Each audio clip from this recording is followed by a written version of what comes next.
being overweight and obese is now more of a risk to world health than hunger is. There's more people with excess body fat than there are people starving in the world, which is a wild thing. And you look at the statistics for kids, who's in charge of the kids? The parents. Who teaches them how to eat?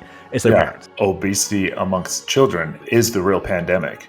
And it was in 1980, it was like 5% of all children in 1980 were considered overweight and obese. Fast forward to 2023, it was 25%. It was 24.8. That's 1 in 4.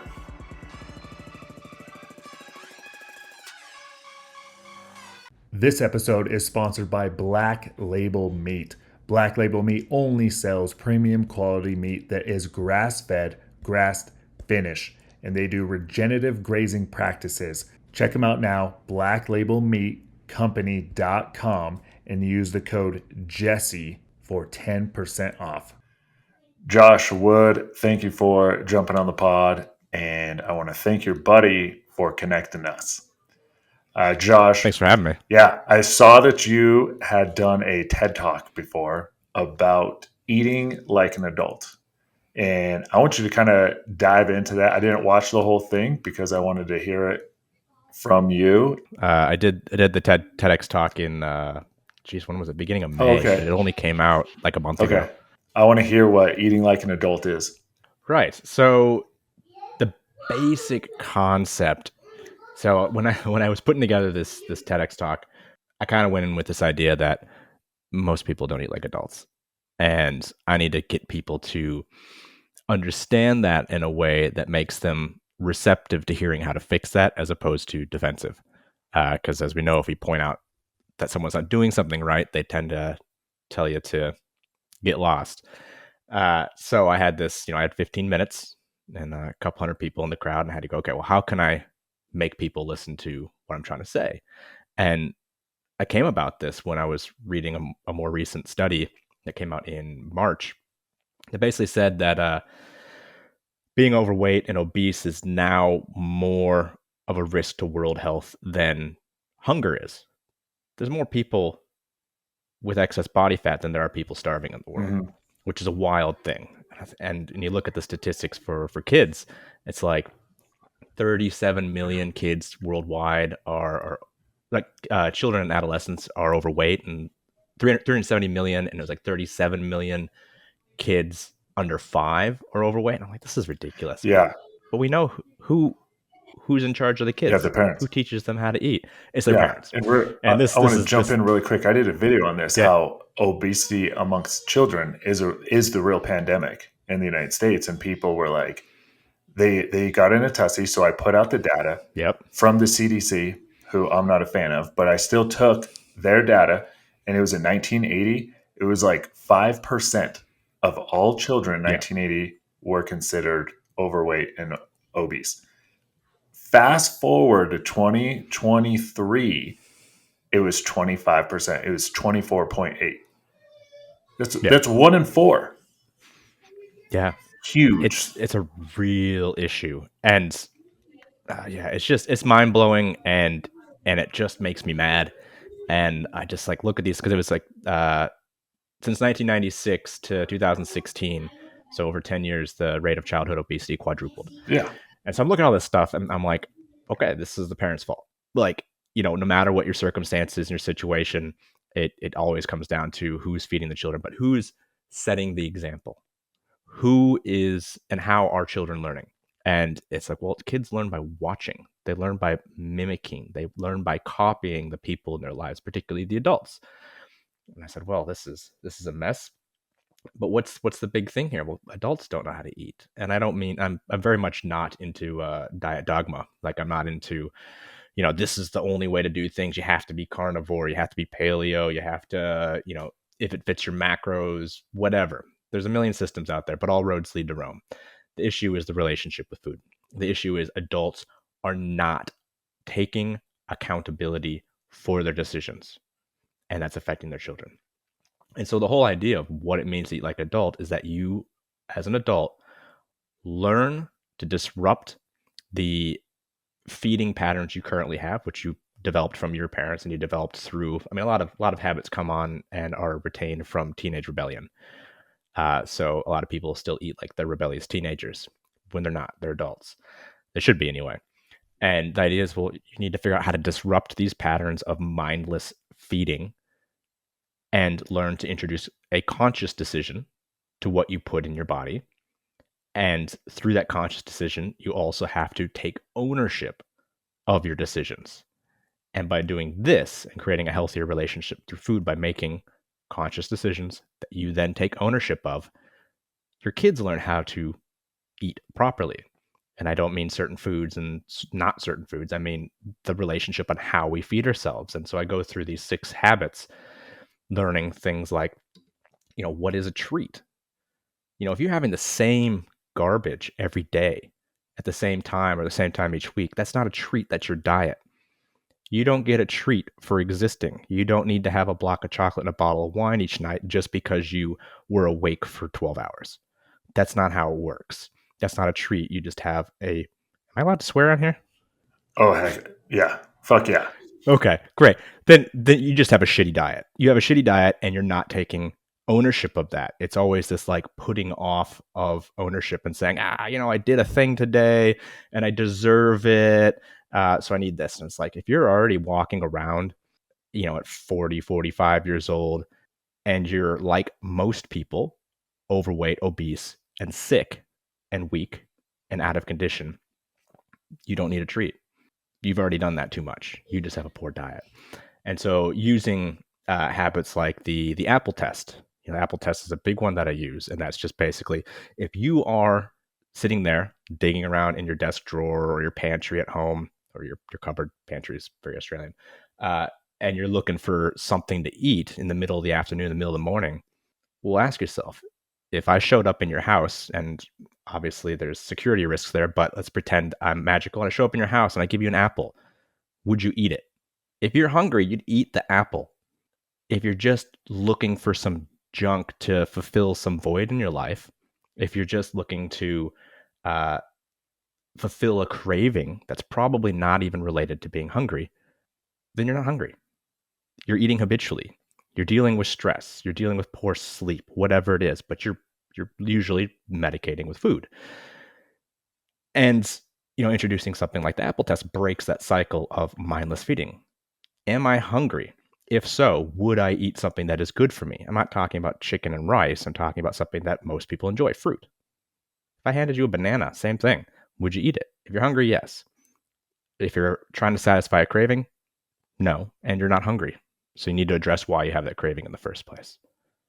Dude. And so the talk works through a lot of habits like that. Six habits, like the Apple test and learning what treats are, to introduce mindful decisions, because we've taken mindfulness out of our decisions. So what do you say to the person who's like, everybody's different though, and my body is just different than your body? In that it's sick.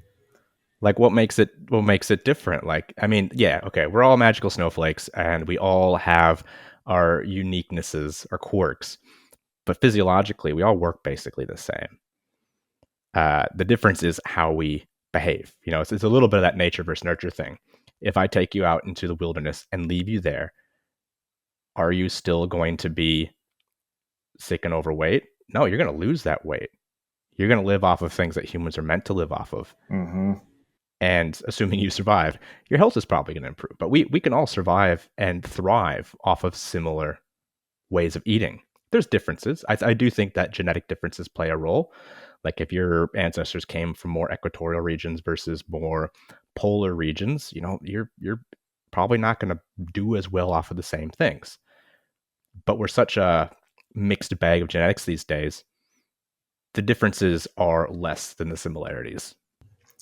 Yes, and the comparison that I often bring up is, if we just go back to the time of Jesus, which is not that far, when we look at how long humans, identical to you and I today, not Neanderthals, just humans, just like us, like 350,000 years, there's no such thing as fat people.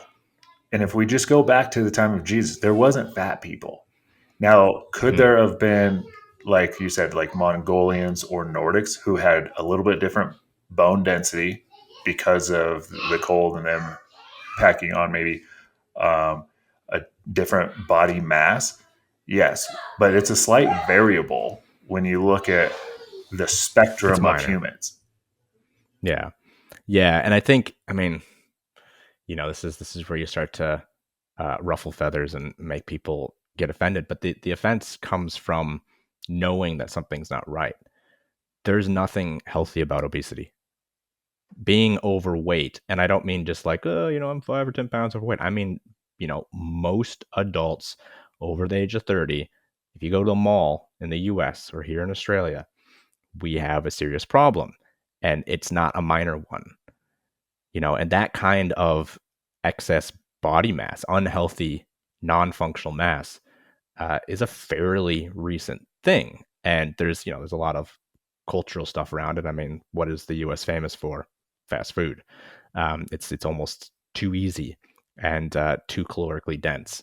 But you can say no to things if you have the tools, if you have the systems in place to understand why it doesn't serve you and who you're trying to be a better example for. You can make anything happen. It's going to be harder for some people. It's going to be easier for some people. Some people, it might feel like pulling teeth, and some people might be like, yeah, okay, fine. That's the big difference. But you have a choice. You can either embrace it or fight it. So, if I'm kind of wrapping this up in a nutshell, Americans, especially their fathers, if you are overweight, by default, your kids are going to be overweight. Yeah, almost always. And if we look at the literature, children who are overweight have the hardest time reaching a healthy weight in adulthood. They're more likely to continue into obesity, whereas adults who gain excess weight, it's easier for them to lose. It doesn't tend to be as problematic and as difficult to change those habits and to lose that weight and become healthier. But once you make your kids overweight, that almost always sticks with them for life. It's such a hard thing for them to change that. And so that's where the problem has to stop. It's up to the parents to be the example that shows the kids how to live a long and healthy life. So, what is your, because you have a men's coaching program, what is your like last resort message to a guy who just doesn't get it that he needs to get in shape and he has children? Specifically, let's say he has a couple sons and maybe a daughter. And he's just, Yeah. kind of going with the flow, like it's all good. Like, I'm playing the long game in this. And it's like, you've been in my program for 6 months. Like, what is that message to actually get him to take this seriously? Honestly, that almost never happens. That's almost never an issue because it's a big step to say that you need help, and it's a big step to invest in that help. And usually people want to get the help that they've just paid for. Um, I don't find that to be like 6 months in, we're like, we don't know what we're doing. Like, why aren't you doing what you're supposed to do? That's rare, especially with kids. Especially with kids. You know, uh, Single adults, sure, there's a lot less motivation there. Uh, but there's no hard and fast rule on that because it all comes down to like who is that person, what motivates them. And the most important thing before I accept anyone into my coaching is what's your why? Why do you want to change? What is it that's so important to you that you're willing to put in the work to make the change? And if the why isn't strong enough, I don't work with them. Yeah, I guess I should have reworded that of more like work colleague, not someone who's paid. Because I have a buddy who does something similar. He owns a company called Reset You, and they virtually have a 100% success rate because people are paying, and they're paying a pretty penny, and Yeah. they don't just let anybody in. And he does. He has like a 99.9% success rate through his program. Maybe one Yeah. person who they gave a huge discount because they felt bad, but then they felt like that guy had no skin in the game. Is like the Yeah, one that's time. legit. Yeah, that's definitely a legitimate thing I've found over the years, that the people who invest less do less. Um, but and it's another thing too. It's like it's really hard to coach family and friends. Like I don't generally work with them. I'll have one of my co-coaches work with my family or a friend, because they have to be invested in the process. But what I take people through who are trying to figure out if they are ready to make the changes is this process of understanding what their why is. Like going in and being like, okay, like what's important to you? What do you want to see for yourself in 6 months, in a year? Okay, why do you want to see that? Why is that important to you? And in like a micro scale, it's usually something like, oh, I want to get fitter. Okay, well, what does that mean to you? Well, I always have to walk up these stairs to work, and then I'm puffed out and I'm sweaty and then I'm all gross for work. I'm like, okay, cool. So we got something concrete. Why is that important to you? Well, I don't like looking like a slob when I'm at work. I'm in a management position. I've got people looking up to me. I want to represent something that is meaningful to me. It's like, okay, that's an important and powerful why. How does it feel when you don't do that? Well, it's shit. Okay. So we know what happens if you don't. What happens if you achieve your goals is you become the person that you want to be. You set that example. And if you dig down this path far enough, you find out like what it is that really drives people. And you always go back to that. Oh, this workout's hard. Oh, it's hard to be hungry. Yeah, but what's the alternative? Being ashamed of yourself. Mm-hmm. And for men in particular, we don't like that. No. We don't like that at all. That's usually pretty good motivation. It's like I don't want to be ashamed of myself. I don't want my family or my coworkers or my friends to be ashamed of me. And that's powerful motivation, but you got to figure out in what way does that leverage that person? What is the big thing for them? And that's the hardest part about coaching is like it's not a one size fits all. It's a process of learning an individual's motivation and driving forces and then directing them with those. Yeah, I tell men, look at yourself naked in the mirror. What you see is probably how you feel about yourself on the inside. And Yeah, I mean, and we're generally pretty good at self motivation with that too. It reminds me of this article. Oh, it's just like a pop news article. But it was like guy messages his friend every day, telling him he's a fat ass, and then he loses 200 pounds over a year because he was sick of it. mm-hmm. It's like that's doesn't work for everybody, but if you see that every day from someone you care about, you're like, fuck, damn, I gotta do this because he's saying that and that resonates. Yeah. So I need to make the change. And that's unfortunately doesn't get a good rap in the modern world so much, but shame-based motivation, especially intrinsic, it can be a very powerful motivator if you really understand what that motivation is. Oh, it is real. Are you familiar with Andy Frisella? A little bit, yeah. Okay, so his brother, I think his brother's name's Sal. He was getting overweight, and someone commented on one of his Instagram photos, said, "Throw that whale back in the ocean." And he said it was finally that comment Yeah. that made him realize I fucking let myself go and I gotta get back into shape. And he talks about that single comment being so harsh that it finally was the thing that made him realize like it's not okay. I am looking like a fat ass. Yeah, but it also kind of brings up the insidious nature of it. You don't always notice until it's noticeable by everyone Mm-hmm. else, or until someone else that's seen you forever is like, dude, why is your gut hanging out? And it's not even necessarily the aesthetics of it. It's what it represents about how you're going through life, how you're living your life. And also, as family men, that's a representation of a shorter, less quality of life. So I don't know. I think we do notice. We just like to justify our reasoning. We like to say, we're busy with work. Oh, the kids have all these activities. If I wake up earlier to go to the gym, I can't do something else. we want to justify the reasoning, because men, we notice when we're getting a little softer, we're getting like the pudge, whatever it is, and we want to Yeah. justify our reasoning. Maybe we feel a little bit better with that little bit extra weight, and I'm like, bullshit. Um, it's Yeah. I think there's a lot to It that it too. We want to make it's excuses. so easy to Yeah. justify it. And I will say, because I mean, I've been in the various sporting and fitness realms for quite a while now. It's like being super lean all the time doesn't necessarily feel good.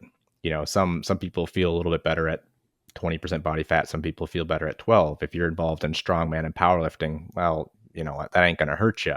You might feel a little bit stronger. You might have, healthier hormone levels, because if your body fat drops too low, there can be some issues there. But it's like there's a spectrum, but it's a small one Hmm.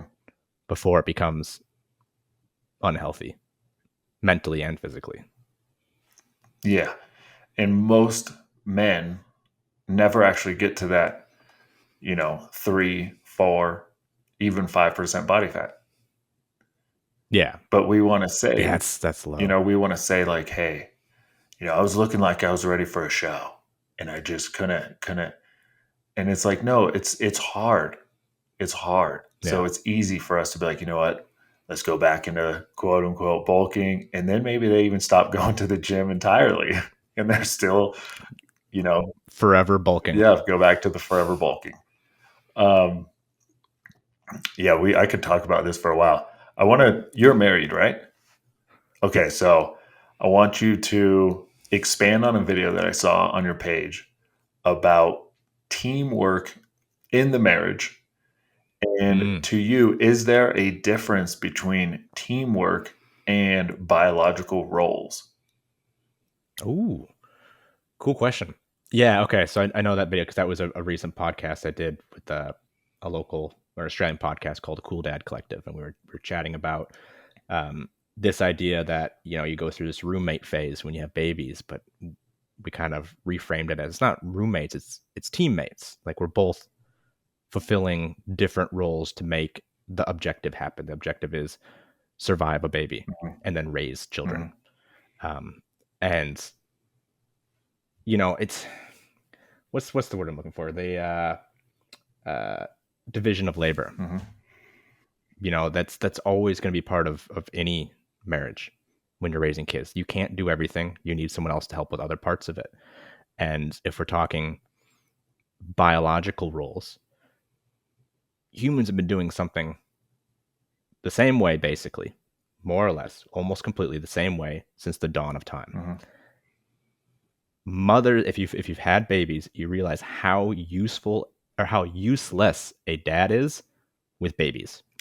They Yes. need a mother. Like, especially in those early days, like you can't feed them, you don't know what they're saying. Like babies and mothers speak a language that you don't Yeah, babies understand, want and mom. they want mom. They need Yeah. mom. Uh, and there's nothing you can do about that except support that. And if we're talking like biological rules, that is what mothers are made for. They're designed perfectly to care for babies, to make babies, care for babies. They have everything a baby needs, and a baby is only wanting their mother.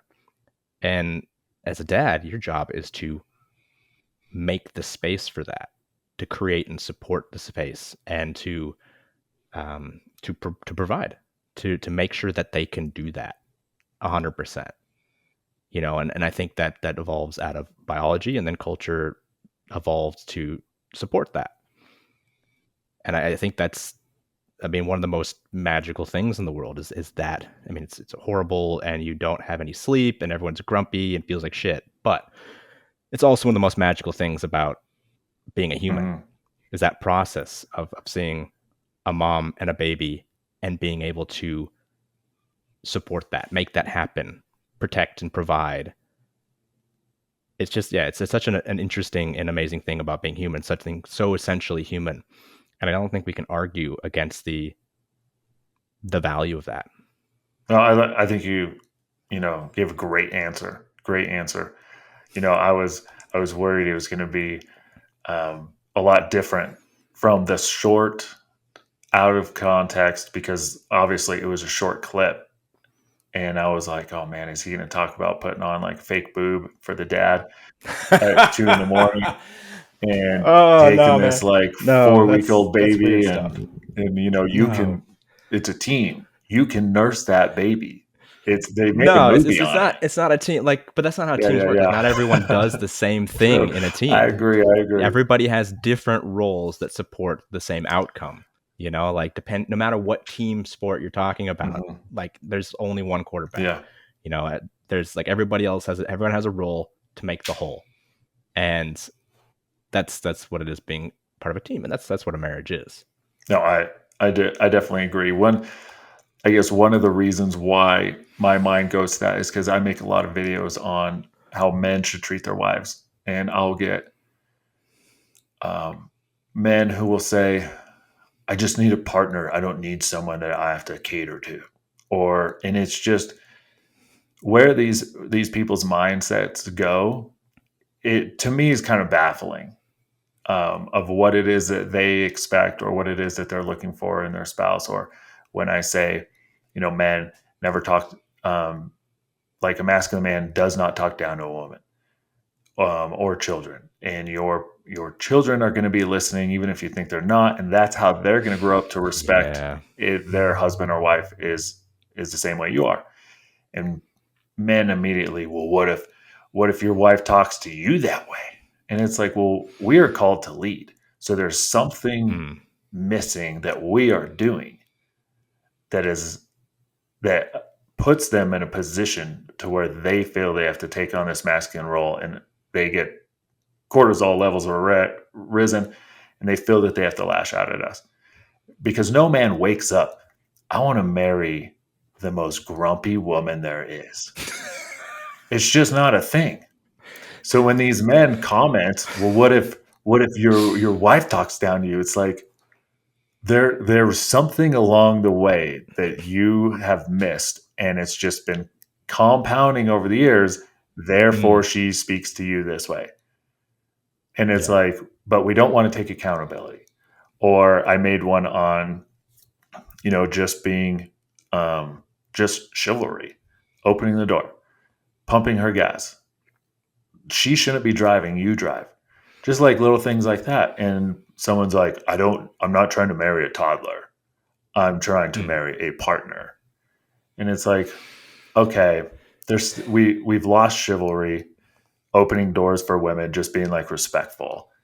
And Well, it's one of those things. That's it. It's being respectful. It's being polite. yeah. It's being kind to someone that you love. Like if you love someone, like there's a difference between babying them and doing your best to make their life as good as possible. Hmm. You know, like it's babying means you're feeding them and you're, you know, treating them like you would a child. But it's like this is a person who is, like in my case, you know, raising my children, and I want the best for them and I want the best for her. And, you know, that's just sort of common decency to try your best to do your best. I think the problem is that a lot of these behaviors have been punished in society for the last few decades. You know, like it's unfortunately social media, you know, it's a double-edged sword, but you see people complaining that so and so opened a door for them, and then that's misogyny and whatnot. And it's like it's just being Yeah. polite, it's trying to be nice, and then you get punished for that, and then the pendulum swings the other way, and people say, "Well, fuck it, I'm not helping anyone. I'm not holding doors open. I'm not." But neither of those ends of the spectrum are useful Hmm. or helpful or beneficial. You know, it's just gotten out of control, I think. No, you are correct in that aspect. And I do want to point out in one of your videos, I definitely agreed. You pointed out, you know, relationships aren't 50-50. It's you have to be willing to put in 100%. And I talk about that. Yeah. Put in 100% and expect nothing. But in return, that partner is going to also give 100%. You know, um, if you've made a good yeah, choice, yeah. if you've Unless you're that dude who if you woke found up the right and was one. like, I want to marry the drunkiest, the freaking grumpiest drunk of a wife there is who's just going to belittle me. Yeah. Unless you're Yeah, that guy. sometimes you wonder, maybe that is That is what they woke up and said. Yeah, I don't care to meet that guy. No. Another video you made that I really liked is fitness test for politicians. I wish that one took off more. I really do, because I'm like, this is something I bring about every year Mm-hmm. when they start talking about elections here. I'm like, come on, guys, we got to have some like minimum standards. But Yeah, so I saw that you did the question, and then so what is your thought process? Dive into that a little bit. I kind of wanted to save that for the end, but we were already talking about fitness. So sure. Yeah, my idea is, I think there needs to be physical and cognitive standards for people who represent us. Uh, I mean, we see in the U.S. that there is cognitive decline amongst politicians, and then people are so caught up with party lines that mhm, they are unwilling to acknowledge mhm, that, uh, or are willing to say, yeah, but so and so is worse. It's like we shouldn't even be in that kind of situation. yeah, So I think there needs to be uh, some standards for general health and mhm, fitness, and the more that we look at physical health, the more we see that that is representative in mental health too. We find that there's increased intelligence. People get smarter when they train and are healthy. They have more mental capacity as their physical capacity improves up to a limit. So my position on this is, I think there should be a basic cognitive test. I don't like, not necessarily a personality test, but basic cognitive function test, uh, to be electable official. And I think there needs to be a physical as well, and not just like general doctor's physical, but a physical capacity test. And I think it should be at the bare minimum, uh, the whatever the health standards are and fitness standards as put out by your government, applied to that age group.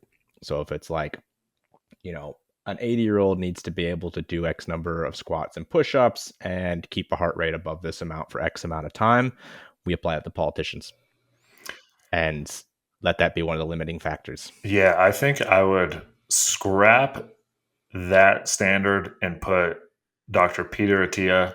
I would have him come up with the standards. He has really good ones when it comes to people over 60 being able to farmers carry body weight. Women do half the body weight for X amount of time. It's like 4 minutes.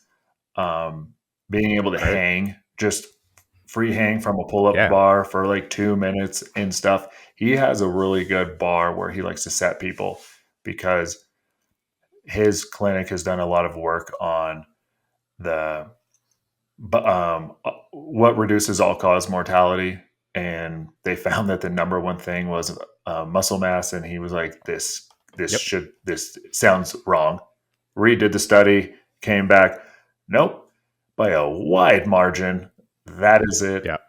um, there's Yeah. Lean mass is one of the greatest predictors of yeah. longevity. Like it's so essential to long term life quality. Hmm.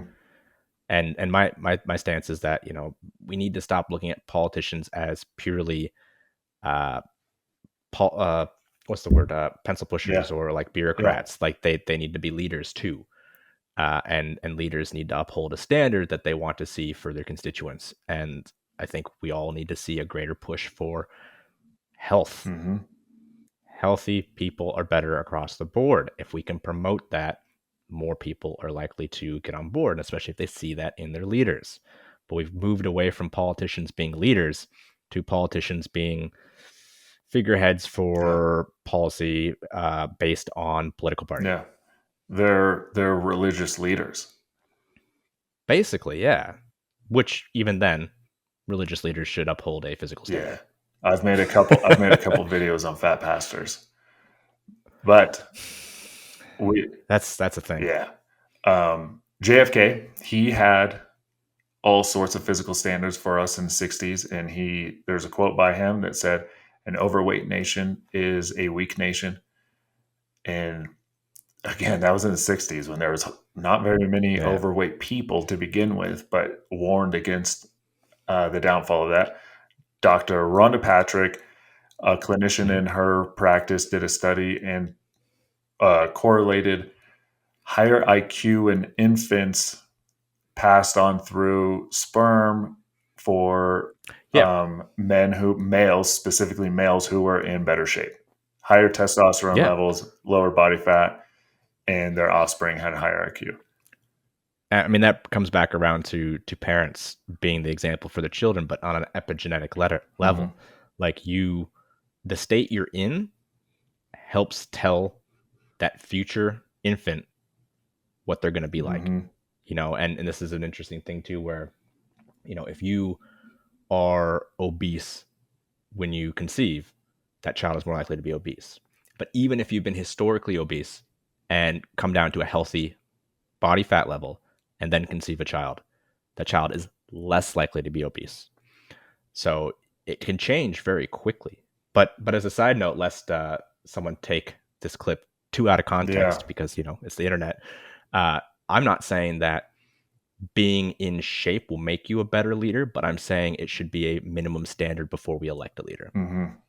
Uh, and because as you've seen, I put that video on the internet, and I've done it a few times trying to get people to tell me what they think the standard should be, and people are like, "Oh, you just whatever sort of ism," and people are just because people are in shape doesn't make them better leaders or better people. I'm like, no, but when electing leaders, we want people who are going to represent an ideal and are going to help people look up and try to meet a standard. And if we can promote health first, they might not be a better leader and they might not get elected, but it should be a minimum standard. Yeah, it's so ingrained into us subconsciously.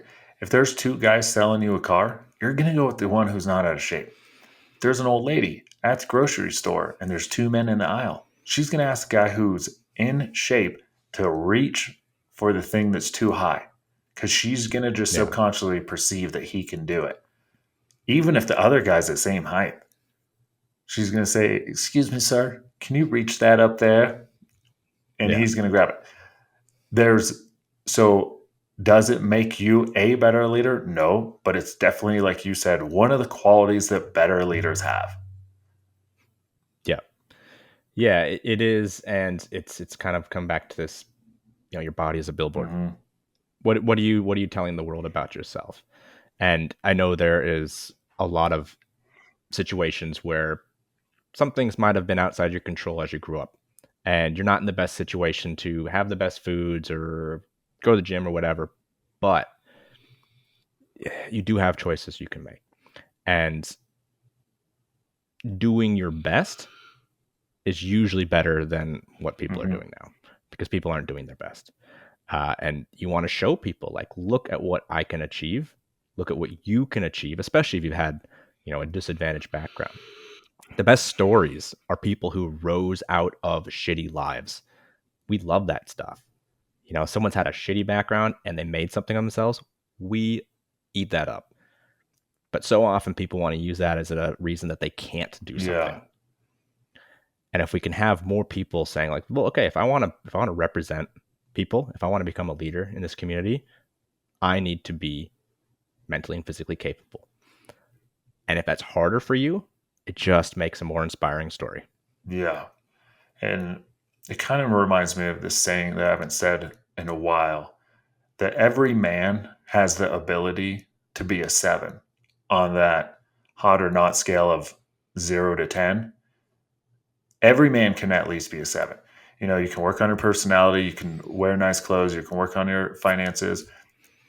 Maybe you become a man of faith for whatever section of faith you want to be, but you can change your body. Any man has the ability to sculpt their body into whatever it is that they see on that television, whether it looks like Arnold or it looks like somebody else. And I think we often underestimate the mental impact that that transformation has on us or has on a person.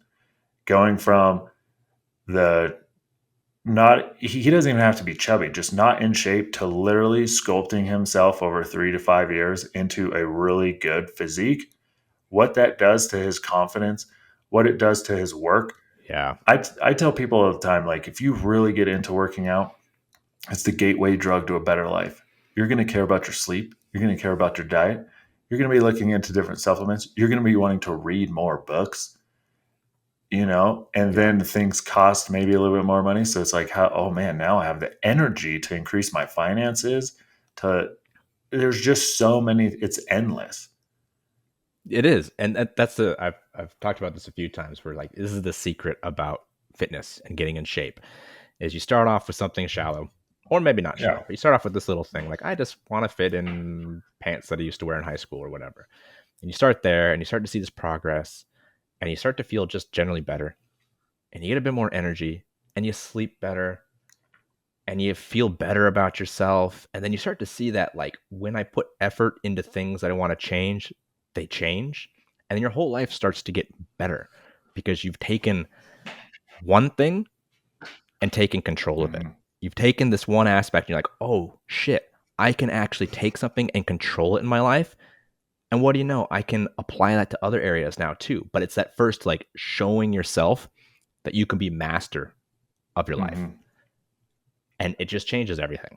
Everything gets better when people start doing that. And maybe it's business or maybe it's some other aspect of your life, but fitness is one of those ones that really has this ripple effect Yes.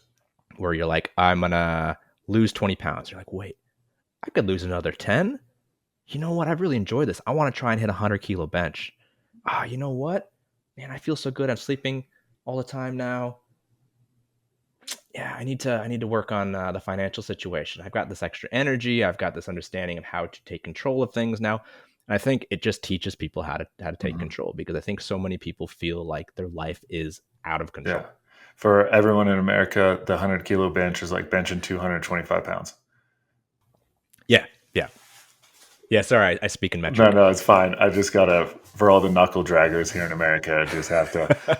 Anyone who's not a powerlift, I go to a gym that's a big powerlift or strongman gym. So anyone who doesn't go to my gym has no idea what 100 kilos is because everything Yeah, at my gym is in kilos. yeah. I'm in a men's group where half the people are in like the U.S. and the other half are abroad, Hmm. Europe, Canada, here, and we always have this back and forth about metric versus imperial units. And I'm just like, sorry, man, like metric is king. It's the best. As someone who grew up in the US, I'm like, once I went metric, there's no going back. Yeah, I Sorry, don't America. care. But when someone's going, man, you only bench 100 kilos, and it's like, well, when you actually do the math, it's twice, a little over twice what you think it is. Yeah. Yeah. Um, no, this is all good stuff. What? How many children do you have? I got two boys. One is 4 and one is 9 months. Okay, so you're in the same span as I am. I have a 7 and a 3-year-old boys, two boys. What is Nice. how do you have the 3-year-old or is he 4? Sorry, I already messed that up. 4. 4. 4. 4 and a 9-month old. I Yep. guess what is your outlook or your advice for other dads on just being a dad and a husband? Um, what are your go to? You're just like meeting a kid at the gym who's about to have his first baby. Maybe he's not even Mm. married, and you just happen to have an hour that you're just gonna fucking talk his ear off about the things that he should do. Man, that's a hard one because I do have this conversation a bit, and one of my clients too. He's getting in that phase where he's recently married and looking at having kids, and I'm just like, first of all, like, get your house in order now. Hmm. Like, whatever systems you have now, whatever order and reason you have that you enjoy, will be destroyed for a time. You are going to introduce an agent of chaos that does not work on your schedule, does not speak reason. Hmm. And so, the better your systems are now and the better you have things set up, the easier that will be. Because when you're not sleeping and you're still having to do all the things you have to do, and you're trying to pick up the extra work that comes with trying to support a baby and a wife who's taking care of a baby, get your shit in order, man. Get your shit together because it's yeah, it's a stormy sea, that one. So that means, getting in shape, getting your finances together if you can, make sure your house is clean, make sure you don't have too many fucking extra responsibilities because they're all going to go out the window. Don't buy a dog. A lot of people were like, I got, people who are like, oh, I'm buying a dog to get ready to have kids. And it was like, Oh, everyone, everyone who does that, it's like that dog is about to become a second class citizen and is not going to have any attention for the first year. Like, don't do that. Don't go buy new pets before you have kids. Don't take on new responsibilities. Consolidate, oh, consolidate, and I brought home prioritize. a dog on when our second son was like 9 months old. I brought home an 8 week old puppy. Didn't even How'd that consult my go? wife. Just Just brought a dog got a home. dog. And of course he's Oh, 8 week old puppy. So he's the cutest little yeah, thing ever. She didn't realize that he would grow up to be 125 pounds of just lean, mean, fighting machine. yeah, And he's 125 pounds and he is lean. He fasts when I fast. He doesn't eat every day. He yeah. runs however many miles when we go do our 3 miles in the morning. Like he's in shape and he's 125 pounds and he's two, or he'll be three this year. He's a little bit behind the other one. And my wife was like, "This is a terrible idea." She was pissed. So I got her a new car. Yeah. Hey, that's good too. Yeah. Less work than a puppy. Yeah. Got her a new car. And some of our Bible study friends joke about that. What kind of car is she going to get next time you bring a puppy home? Oh man, it's like I've kind of set it up so that it's like I don't need another dog. We got chickens. That's Oh, enough. yeah. We Uh got chickens. we're chicken people. But I'm like, but I want to have that ability that when my kids are old enough and they're like, "Dad, can we get a puppy?" I can be like, "Sure."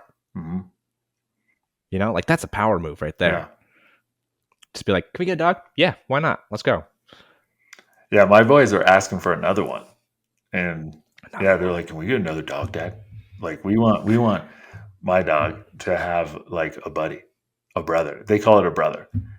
They want Yeah, him to have a brother. And makes sense. we like to travel. It's hard enough to take a dog, let alone two dogs. So not right now, That big guy. is that is the that is the big issue. Mhm. That's one of the things for us too, is because like here in Tasmania, about half the island is national park. So you go camping and hiking a lot and stuff like that. But national park doesn't let you bring in dogs. Oh.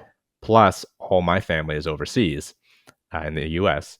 and we have family on the mainland because we're an island, and so we have family on the mainland as well. And it's like we travel a fair bit. Mhm. Chickens, you can just leave them a bunch of food and water and tell the neighbors to check on them every few days. Yep. And Dogs aren't like that. yeah, and they'll be good. All right. So you have sons. I have sons. You're meeting a guy who wants to have some kids. I definitely get the house in order. What about when it comes to discussions? Because I feel like too many couples out there wait till they have a child to be like, when are you going back to work, to the wife? Or Right. is she going to stay home? Maybe she had a career and then suddenly she gets this rush of oxytocin with this infant and goes, I'm not going back to work. And it's like, what? These two people haven't been sleeping very much because they have an infant. And Mm, then it's like, we didn't discuss this before. Like, yeah, that's a important conversation to have. Like, what is the again, back to division of labor? mhm, Like, how are we going to do this with who's going to do what? And then that's all going to change too because you'll figure out your own patterns. But yeah, the work thing's hard. So like, my wife is a teacher by trade, mhm. and we had our first son during all the Yeah. government pandemic Yeah. Flu lockdowns. season hit Yeah. heavy. But here in Tasmania, it was kind of awesome because we're an island, and so they just said nobody can come in, and we just went about life as normal.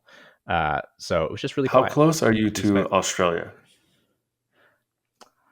it's like a On a map, you're pretty close. yeah, on a map we're pretty close. It's a 10 to 12 hour boat ride to the top of the island, then 3 hours to where we live, or a 1 hour flight.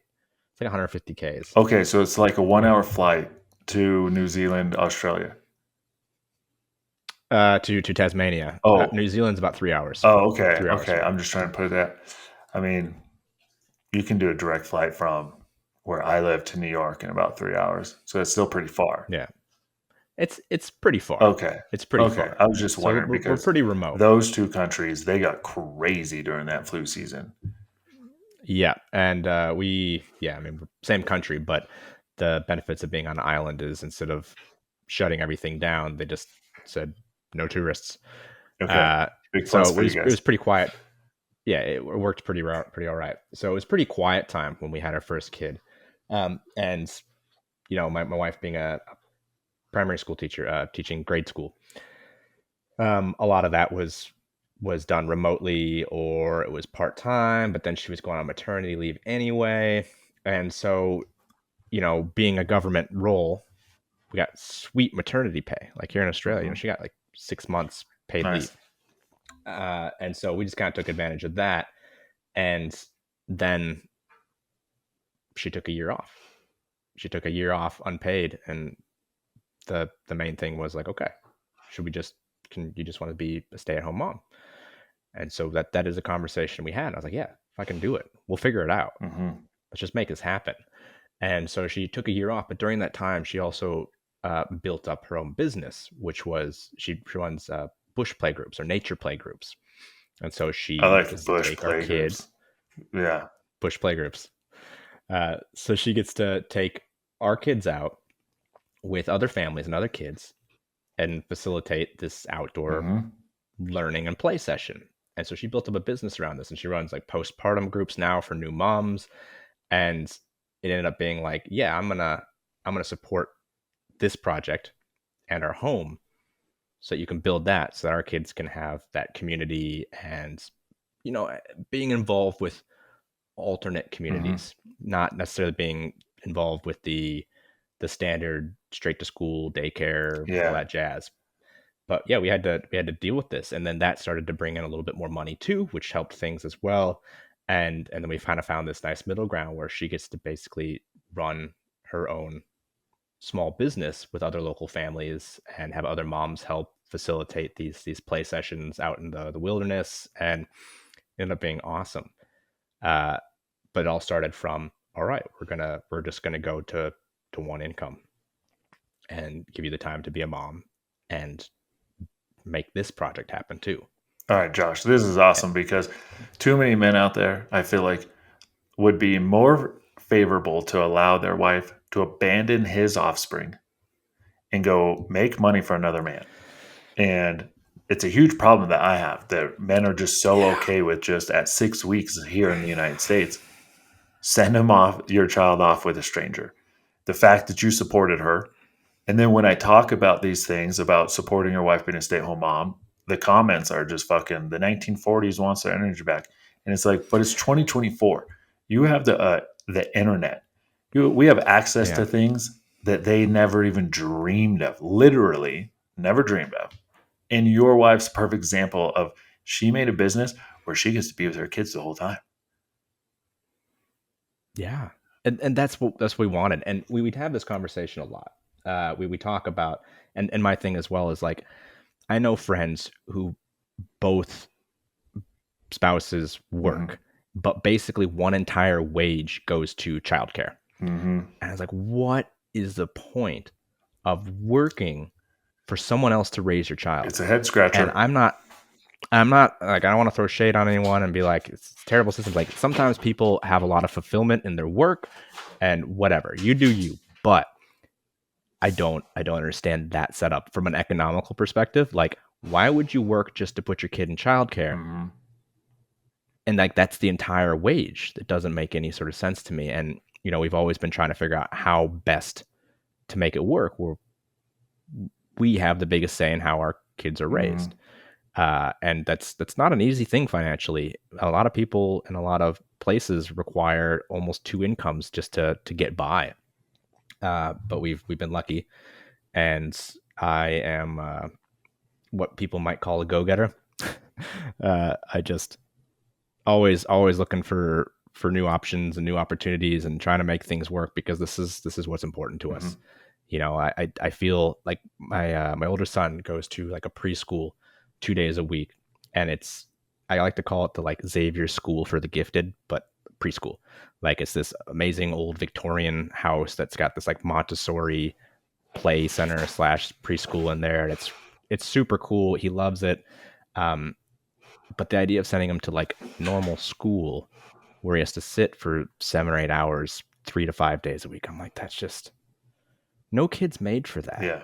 You have to make them fit that. And my kids are feral and wild Mm-hmm. and super social and rambunctious. And I'm like, whatever I can do to keep them out of that as long as possible, I'm down. Yeah.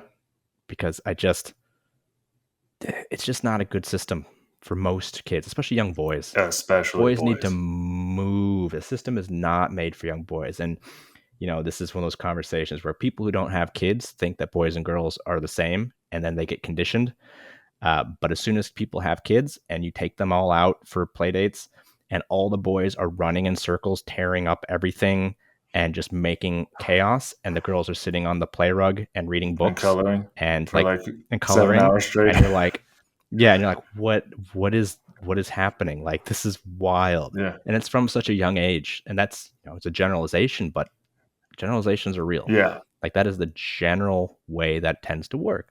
And then you take these kids, these young boys who just want to play superheroes in the bush and go dig up scorpions under rocks Mm-hmm. and shit. And And then you say, well, wrestle. now you have to, yeah, they're nuts. They're crazy. And then you put them and you say, okay, well, now is the time to sit at this desk and we're going to do some worksheets. And it's like, nah, man. Nah. If they excel in that and that's something they want to do, great. Mm-hmm. But I'm not going to make them do that if I don't have to. Yeah. And we forget about the cognitive development that is directly correlated to rough and tumble play when it comes to the boys. Like them figuring out how their body functions through those activities and allowing them Yeah. to do dangerous things and just reminding them of, hey, bud, you got to stay focused. Yeah. And yeah, they need it. Yeah. They need the physicality. My 4-year-old just started jiu-jitsu, so that's been really good too. Nice. He's having a hard time like figuring out how to follow the instructions. But once he gets into it, man, he's loves it. Yeah, my boys, they wrestle, and Nice. I have friends who are like, when are you going to put him in jiu-jitsu? Like, just put him in jiu-jitsu. And I'm like, they're wrestling right now. Yeah. Okay, let them. If they're wrestling, that's all they need to do. Let them understand. And they go to a club team, so they're like traveling the United States for tournaments. Like this team is legit. That he's on, but it's like let him get all this under their feet for a couple of years. They can always start jiu-jitsu at 10 or 11. Okay. Or never. Yeah, or never. Wrestling's great too. Nothing wrong with wrestling. Yeah. Jiu-jitsu definitely seems to be pretty popular right now. And it is. At least here, the gym costs are twice as much as the wrestling. And it's like, oh, that's fancy. Yeah, we don't have wrestling here. Like, it's just not really a thing culturally. Mm-hmm. Australia doesn't really have wrestling. Our club does have a wrestling coach who's like nationally ranked black belt in judo, nationally ranked wrestler, nationally ranked Olympic weightlifter. Like, oh, cool. Just an all around weapon of a guy. And there's like no other wrestling coaches in Tasmania, and there's only like 5 in Australia. It's just not a big thing culturally, and so jiu-jitsu has filled that space. Yeah. So there's our city here is 250,000 people, and there's probably a dozen jiu-jitsu clubs. What is there any boxing? Because I know there's boxing. Heaps of boxing. Yeah, boxing, kickboxing, MMA. Yeah. I was involved in boxing for quite a while when I lived on the mainland. There's a fair bit of boxing down here, but it's more like there's more Muay Thai and MMA. Okay. Yeah. You guys every now and then put out some pretty good boxers. I used to be in the professional boxing business. Nice. Yeah. So anytime. Yeah, we've had a few big names in boxing. Not heaps, but it does happen. We're not a big country, so we don't have a huge population. Yeah. Well, what else do you want to touch on before we close this out? Anything else? You want to talk about your men's coaching program? Why Well, I men mean, need coaches? well, this is the thing. So I mean, my coaching business, Strong for Life online coaching, is not exclusive to men, but that is the demographic that I like to work Mm-hmm. with because I understand them. Um, and really like because I teach personal trainers. One of my day jobs is I teach the certifications for personal trainers. And I was having this conversation with my class yesterday, about how hard it is to get middle-aged men to invest in coaching and personal training because they spend 20 years telling themselves they'll figure it out and they can do it on their own. Uh, and then by the time they're 50, they're like, oh, I've never figured it out and I haven't done it on my own. And I really could use some Mm-hmm. help. And I was like, man, I've been telling you that for the last 2 decades. Yeah. And there's this thing where it's like, we like to be self-sufficient, but at some point you have to realize that you're not doing it. Uh, and no matter what you say, even if all the information is available on Google, you're not implementing it, so it's not helping you. And that's a demographic I like to work with because I mostly work with parents and professionals, people who run businesses and work in corporate jobs. And the big issue is they don't have time.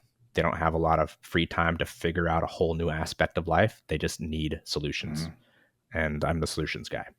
And it's like, okay, what do you want to achieve? Okay, this is how we get there. And that group of people, that group of men who realize they don't have time or don't have the interest in trying to figure it out on their own, they've already made that decision to say, hey, I need to make some changes.